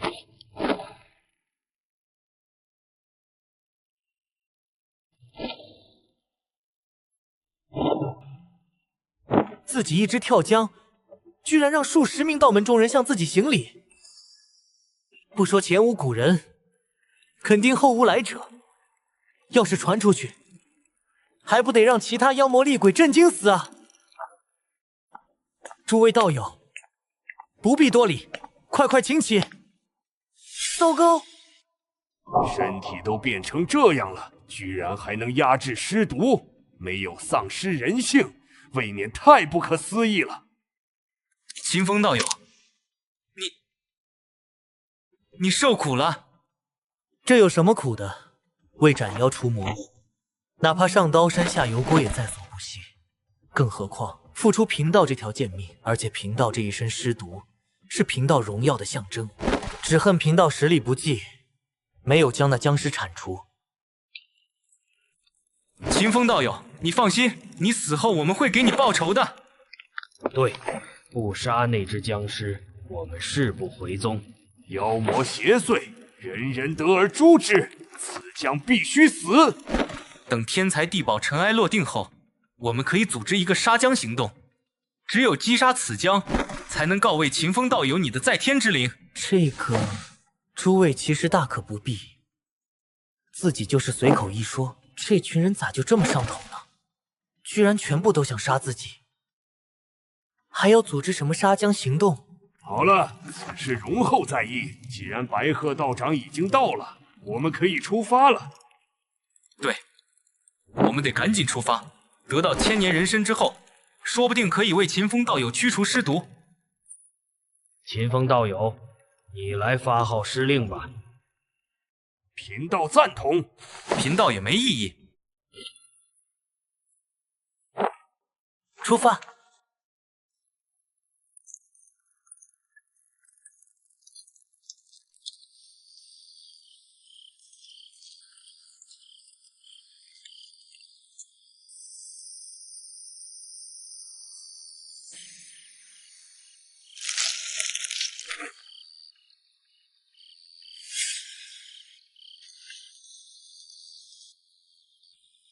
妈的，怪事年年有，今年特别多。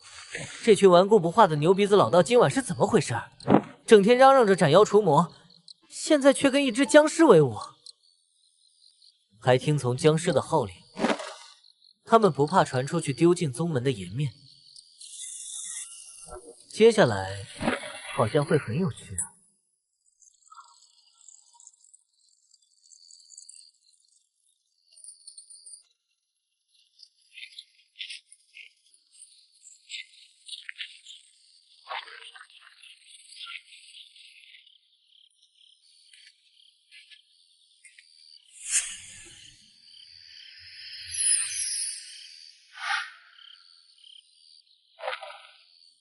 诸位道友，我们到了。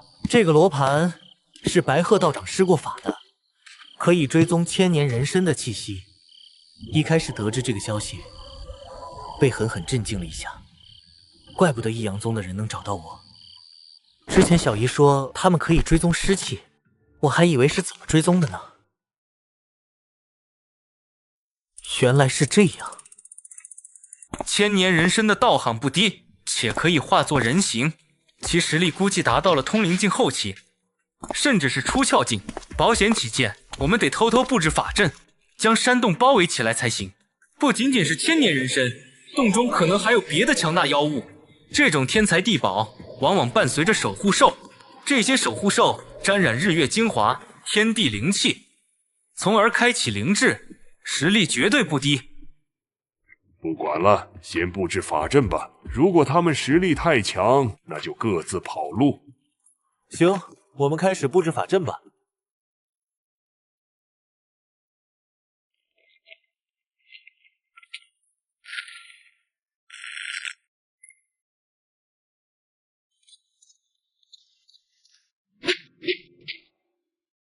符阵我见识过了，法阵还是第一次。这就是道门法阵吗？不知道具体威力如何，也不知道他们布置的是什么阵法。等后面有空，还是得从小姨身上多了解了解道门知识才行，要不然就跟现在一样，连人家布置的什么法阵都不知道。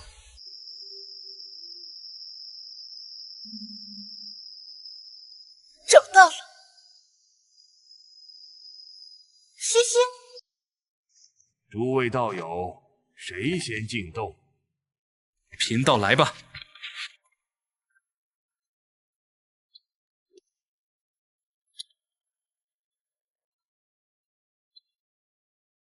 这个时候，已经没有道门中人关注我了。这些人全都将心思放在千年人身上，以及那不知道存不存在的强大妖物。这个山洞似乎很深呀，并没有嗅到千年人参以及其他的气息。如果千年人参真的在洞里，我不可能嗅不到。唯一能说明的就是洞很深，已经超越了我鼻子能捕捉到的气息范围。果然在洞中走了足足半个多小时，还没抵达山洞尽头。越往里面走，山洞越潮湿，空气中还有一股淡淡的发霉味道。看不见我，看不见我！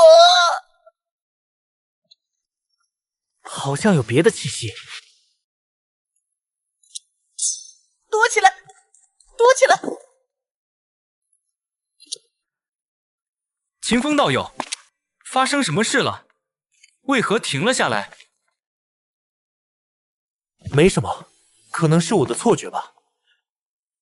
这股气息令人心旷神怡，伴随着一股药香，气息沉稳老练，不比白鹤道长等人的气息弱。这应该就是千年人参的气息，不愧是活了千年的人参，实力确实强。如果只有我自己，还未必是千年人参的对手。除了千年人参之外，我还嗅到了另外一道强横的气息。这道气息阴冷邪晦，一看就不是人的气息，不出意外，应该是妖气。这道妖气比千年人参的气息还要强，看样子等会有一场恶战，也不知道白鹤道长等人能否对付得了。诸位道友，贫道已经感应到千年人参和妖物的气息，准备应战。哇塞，我前脚刚嗅到气息，老道后脚就感应出来了，这感应力都快赶上我了。要知道我可是僵尸，而老道是人，那家伙应该也已经发现了吧。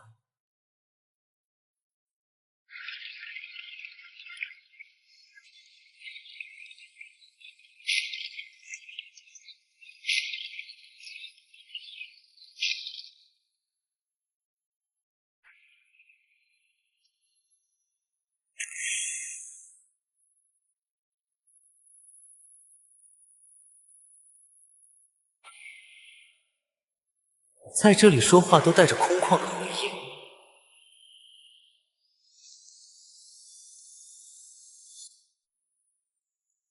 快封锁地面，不要让千年人参遁地逃走。吾奉太上老君敕令，不妖伏邪，夺海观经，天罗地网，照定施行。雷公电波，霹雳纵横，五雷使者，斩灭邪精，急急如律令。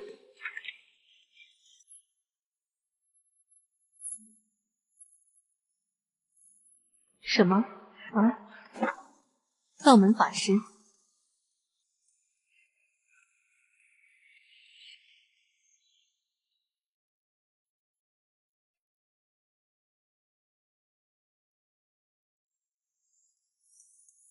哎呀呀，苍儿，看来他们是冲你来的。你们这群牛鼻子，胆敢打参儿的主意，去死吧！参儿是属于我的，我守护了参儿500年，我们一直相依为命，互相扶持。虽然参儿把我当哥哥看待，但我相信总有一天参儿会接受我的。怪就怪上次那2名道门中人打破了我们温馨而平静的日子，我杀了1名，逃了1名，我就知道逃走的那名道门中人会叫来一大群人，于是带着参儿躲到了这里，没想到还是被他们找来了。既然如此，那就别怪我大开杀戒。哇，又有好戏看了，两方打个半残，最后我来收网，爽到了哎！可恶的牛鼻子们！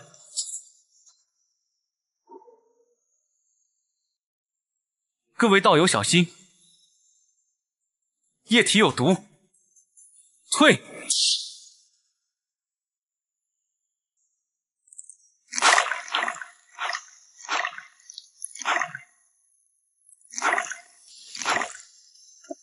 厉害啊！这腐蚀性要是落异地在身上，即使是我，恐怕都扛不住。痔疮男，靠你了哦，别让参儿对你失望了呀。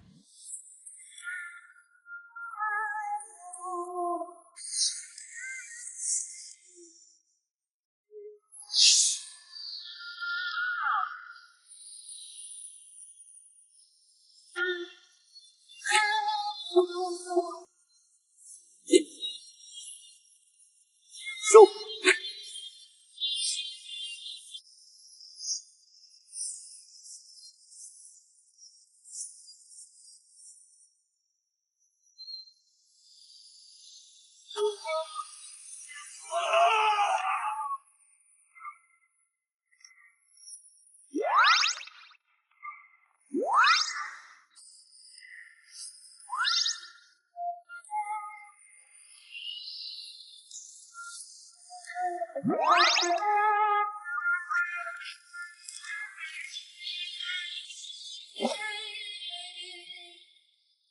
难怪这么丑，原来是只蛤蟆油。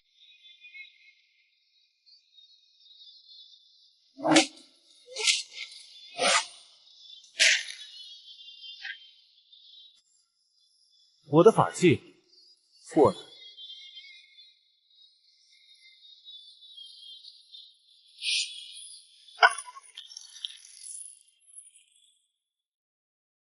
好强大的冲击力，这癞蛤蟆还挺厉害。